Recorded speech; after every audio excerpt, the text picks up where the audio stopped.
ರಾಜ್ಯದಲ್ಲಿ ಹಲವು ವರ್ಷಗಳಿಂದ ನೆನೆಗುದಿಗೆ ಬಿದ್ದಿದ್ದ 43,000 ಕೋಟಿ ರೂಪಾಯಿ ವೆಚ್ಚದ ವಿವಿಧ ರೈಲ್ವೆ ಯೋಜನೆಗಳ ಕಾಮಗಾರಿಗಳನ್ನು ತ್ವರಿತಗೊಳಿಸುವಂತೆ ಅಧಿಕಾರಿಗಳಿಗೆ ಸೂಚಿಸಲಾಗಿದೆ ಎಂದು ಕೇಂದ್ರ ರೈಲ್ವೆ ಖಾತೆ ರಾಜ್ಯ ಸಚಿವ ವಿ ಸೋಮಣ್ಣ ಗದಗದಲ್ಲಿ ನಿನ್ನೆ ಹೇಳಿದ್ದಾರೆ.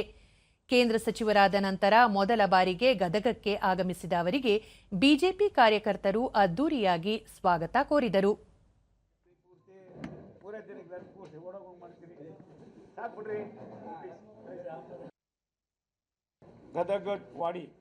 ಬಳಿಕ ಅವರು ಗದಗ, ವಾಡಿ, ಬೆಳಗಾವಿ, ಧಾರವಾಡ, ಬಾಗಲಕೋಟೆ, ಕುಡಚಿ, ಬೆಳಗಾಂ, ಧಾರವಾಡ ಸೇರಿದಂತೆ ನೆನೆಗುದಿಗೆ ಬಿದ್ದಿರುವ ವಿವಿಧ ರೈಲ್ವೆ ಯೋಜನೆಗಳ ಪ್ರಗತಿಯನ್ನು ತ್ವರಿತಗೊಳಿಸಲು ಸೂಚಿಸಲಾಗಿದೆ.